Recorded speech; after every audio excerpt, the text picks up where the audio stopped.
என் அன்பு சொந்தங்களுக்கு என் இனிய வணக்கம்.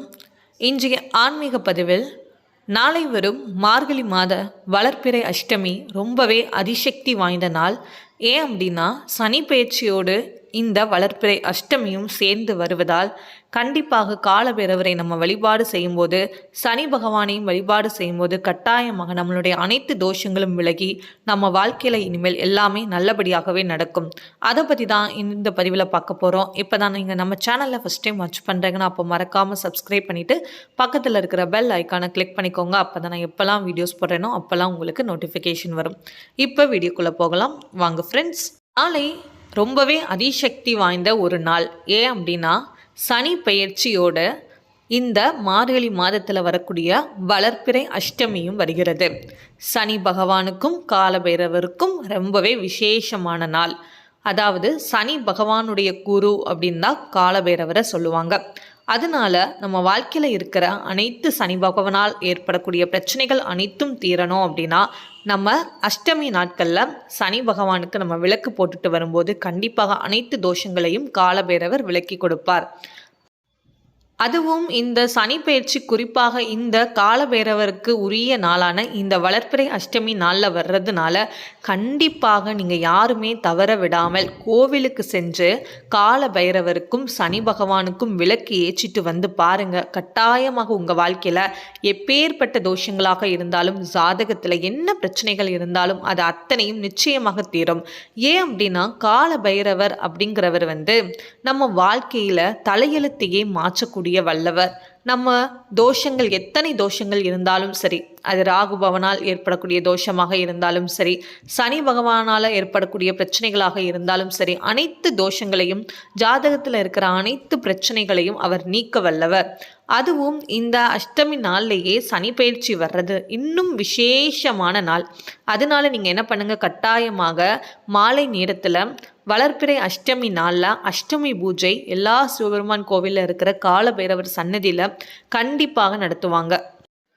அந்த அபிஷேக ஆராதனையில் கலந்துக்கிட்டு உங்களுடைய கோரிக்கைகளை நிச்சயமாக காலபைரவர் நிறைவேற்றி கொடுப்பார்.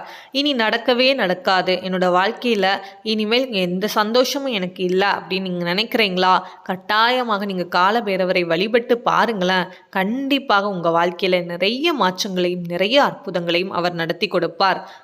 முழு நம்பிக்கையோட முழு பக்தியோட நீங்கள் காலபைரவரை வணங்கிட்டு வரும்போது கட்டாயமாக உங்கள் வாழ்க்கையில் இருக்கிற அனைத்து தோஷங்களும் அனைத்து கஷ்டங்களும் தீர்க்கவே முடியாத நோய்களாக இருந்தாலும் சரி, எந்த பிரச்சனைகளாக இருந்தாலும் சரி அவர் தீர்த்து வைக்கவர்.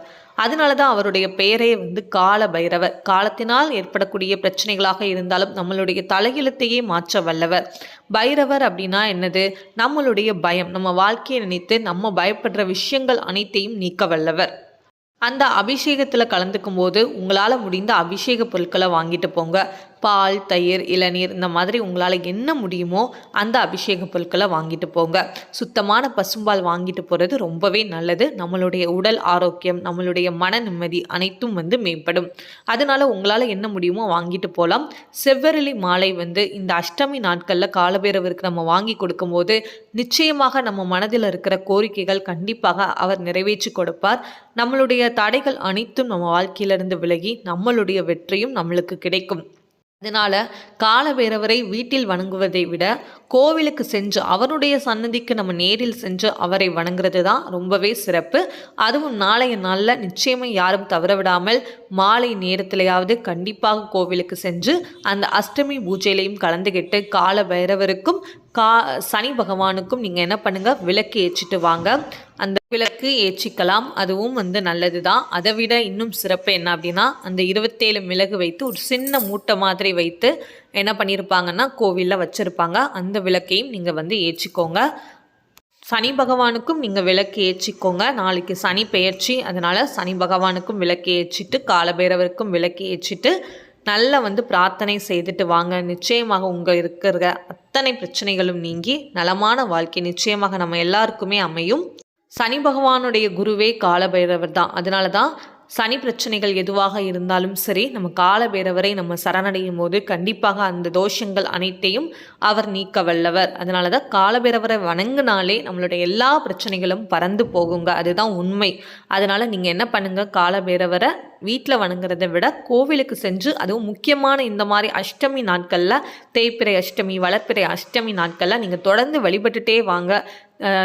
கண்டிப்பாக உங்கள் வாழ்க்கையில் நிறைய மாற்றங்கள் அவர் ஏற்படுத்தி கொடுப்பார். அதுக்கப்புறம் நான் இப்போ சொல்லக்கூடிய இந்த மந்திரத்தையும் ஸ்லோகத்தையும் நாளைய நாள் முழுக்க நீங்கள் சொல்லிக்கலாம். உங்களுக்கு எப்போ சொல்லணும்னு தோணுதோ தாராளமாக சொல்லலாம். ஓம் காலகாலாய வித்மகே காலஹஸ்தாய தீமகி தன்னோ காலபைரவ பிரச்சோதயாத். இது சொல்ல முடியல அப்படின்னா ரொம்ப சிம்பிளான ஒரு ஸ்லோகம் சொல்கிறேன். ஓம் பைரவாய நமக. இந்த ஸ்லோகத்தை ஒரு 108 முறை அன்றைய நாள் முழுக்க உங்களுக்கு எவ்வளோ டைம் தோணுனாலும் தாராளமாக நீங்கள் சொல்லிக்கலாம். சொல்லிக்கிட்டே வாங்க. நிச்சயமாக உங்களுக்கே ஒரு தைரியம் கண்டிப்பாக ஏற்படும். உங்களுடைய பயங்கள், பதட்டங்கள் அனைத்தும் அவர் நீக்குவார். கண்டிப்பாக உங்கள் வாழ்க்கையில் நிறைய மாற்றங்கள் ஏற்படும். அதனால் கோவிலுக்கு சென்று கண்டிப்பாக தரிசனம் செய்யுங்க. நாளைய நாளை மிஸ் பண்ணிடாதீங்க யாரும். Thank you all.